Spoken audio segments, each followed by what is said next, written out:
You know, I've always been fascinated by people who live well into their 90s and even 100s, full of energy, sharp as a tack, and still enjoying life. And I'll bet you've met someone like that too. Maybe it's your neighbor who still tends to her garden every morning, or your uncle who never misses his weekly card game. What's their secret? Most people assume it's all about exercise, and sure, staying active helps. But after studying centenarians, researchers found something surprising. The number one thing these long-lived seniors have in common isn't running marathons or lifting weights. It's something much simpler. And the best part? It's something anyone can start doing today. No gym membership, no drastic diet changes, just a small shift in how you approach each day. So, what is it? Well, let me tell you a quick story first. There's a small town in Italy called Acciaroli, where an unusually high number of people live past 90. Scientists went there to study them, expecting to find some miracle superfood or intense exercise routine. But what they discovered was something entirely different. These seniors had strong social bonds. They laughed together, ate together, and checked in on each other daily. They had purpose. And that, my friends, is the real secret. It's not just about adding years to your life, it's about adding life to your years. Now, I know what some of you might be thinking, but I live alone, or my family's far away. Don't worry, this isn't about having a huge circle of friends or being the life of the party. It's about meaningful connections, no matter how small.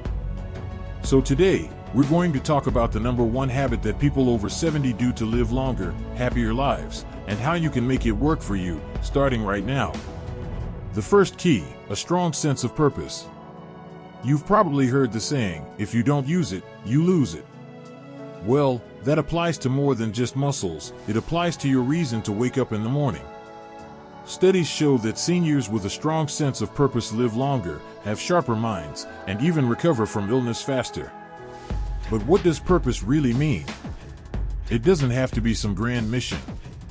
It could be as simple as taking care of a pet, volunteering once a week, teaching a grandchild how to bake your famous apple pie, even tending to a small garden. One of my favorite examples is a woman named Clara, who turned 102 last year. Every morning, she walks to her local library to read to children. She told me, "Those kids keep me young. They make me feel like I still matter." And that's the key, feeling like you matter. So, ask yourself, what's my why? What gets me out of bed with a little excitement? If nothing comes to mind right away, that's okay. Start small. Maybe it's calling a friend every Tuesday, or joining a book club. The important thing is that it means something to you. The second key, daily social interaction. Now, let's talk about something just as powerful, human connection. Here's a surprising fact. Loneliness can be as harmful to your health as smoking 15 cigarettes a day. That's how much it affects your heart, your brain, even your immune system. But the good news? Even small interactions can make a huge difference. A study from Harvard followed people for 80 years and found that close relationships were the strongest predictor of long, happy lives. Not money. Not fame. Not even genetics. So, how can you build more of these connections? You don't need a crowd, just a few meaningful moments each day. Here's how. Say hello to your mail carrier or cashier. A quick chat boosts both of your moods. Join a senior center activity, even if it's just for coffee, no pressure to be the best bingo player. Call a family member or old friend. Even a 5-minute call can lift your spirits. And if you're thinking, but I'm not a social person, that's okay. Introverts live long lives too. The key is finding what feels good for you, whether it's a deep conversation or just sharing a smile with a neighbor. Now, we've covered two big pieces of the longevity puzzle, purpose and connection. But there's one more surprising habit that most centenarians share, and it's not what you'd expect. So, let's keep going. Because the best part? These aren't hard changes. They're simple, joyful shifts that can make all the difference in how you feel, today, tomorrow, and for years to come. You know, when we think about living a long, healthy life, we often focus on the obvious things: eating right, staying active, getting enough sleep. And those are important. But here's what fascinates me: the longest-lived people in the world don't obsess over health rules. They don't count calories or track their steps. Instead, they do something that most of us overlook, something so simple, yet so powerful, that it quietly adds years to their lives. And no, it's not drinking some miracle tea or taking expensive supplements. It's this: they move naturally, every single day.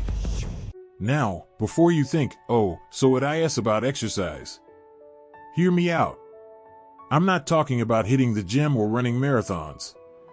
I'm talking about the kind of movement that's woven into daily life.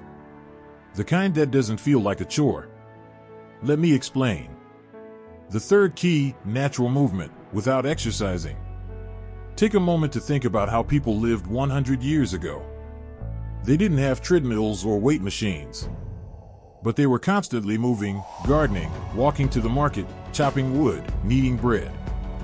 Now, fast forward to today. We've made life so convenient that we hardly have to move.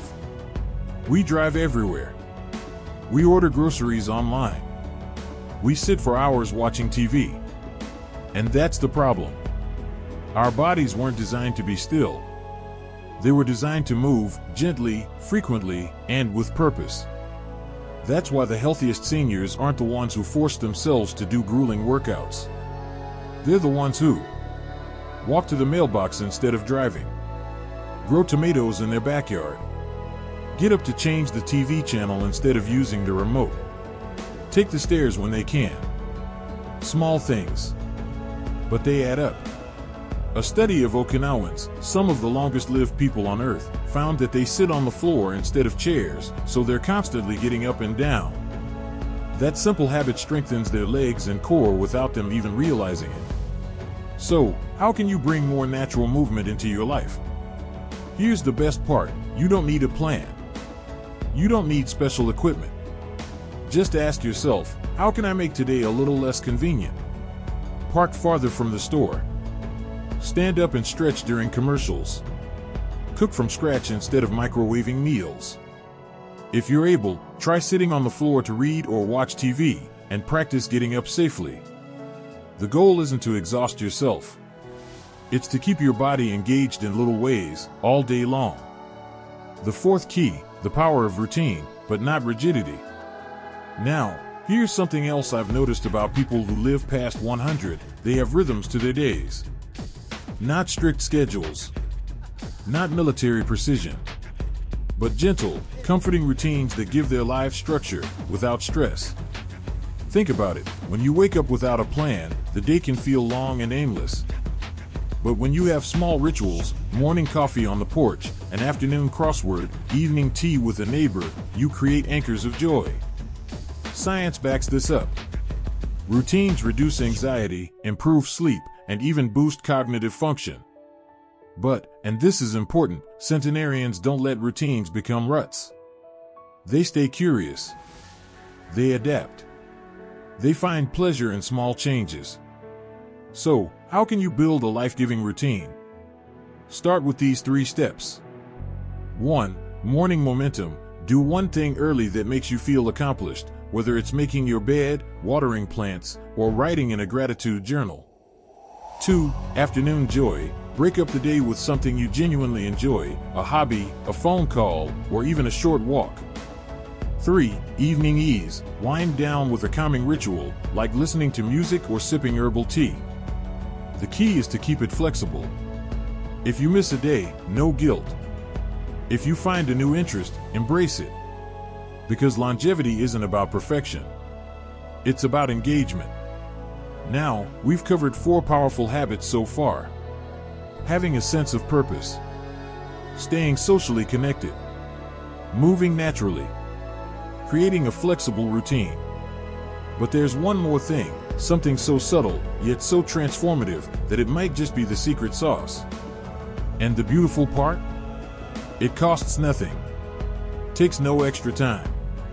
And you can start this very second. But I'll save that for part 3, because this last habit deserves its own spotlight. You've made it this far, and I have to tell you, this last habit might be the most important one of all. It's the quiet thread that ties everything together, the hidden ingredient that makes all the other habits work. And here's the funny thing, you already know how to do it. In fact, you've probably done it many times in your life without even realizing its power. But as we get older, we sometimes forget. We get busy worrying, planning, or looking back, and we let this simple practice slip away. So what is it? It's the ability to savor life. Not just live it, but truly relish it, the small moments, the ordinary joys, the little victories. Let me explain why this matters so much. The fifth key, the art of savoring. Think about the last time you really enjoyed something. Maybe it was the first sip of your morning coffee, the sound of birds outside your window, or a grandchild's laughter. That feeling, that full, present, joyful awareness, is what scientists call savoring. And it turns out, people who practice this regularly live longer, healthier lives. Why? Because savoring does three powerful things. 1. It reduces stress, which ages us faster than almost anything else. 2. It strengthens your immune system. Yes, really, joy is good for your cells. 3. It keeps your brain sharp by anchoring you in the present moment. But here's the catch, as we age, it's easy to get stuck in routines where we stop noticing these moments. We eat without tasting, walk without seeing, and listen without really hearing. So how can you bring more savoring into your days? Try this, pick one savoring moment each day. It could be the first bite of a meal, put your fork down and really taste it. A warm shower, feel the water, breathe in the steam. A conversation, listen deeply instead of planning what to say next. That's it. No special tools, no extra time, just a decision to be there fully. Putting it all together, your longevity blueprint. Now, let's take everything we've covered and turn it into a simple, daily plan. Remember, the goal isn't to overhaul your life overnight. It's to weave these habits in gently, like adding spices to a favorite recipe. Here's how it might look. Morning. Wake up and take 3 deep breaths, savor the quiet. Do one small purposeful thing, make your bed, feed the birds, anything that gives you a sense of I did this. Move naturally, stretch while the coffee brews, walk to get the newspaper. Afternoon. Connect with someone, call a friend, chat with a neighbor, even smile at the cashier.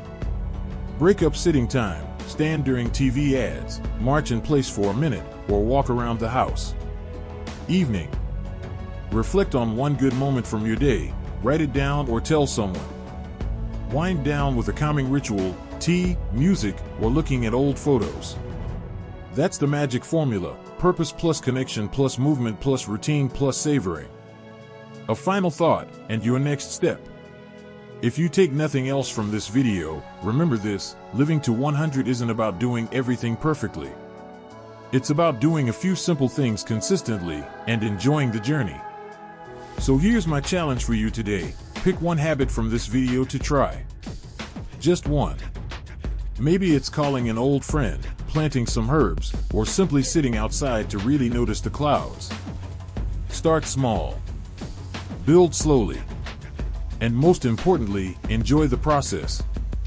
Because the secret to a long life isn't found in a pill or a potion. It's already inside you, in the way you live each ordinary, extraordinary day. Over to you. What's one thing you'll try this week? Let me know in the comments, I'd love to hear from you.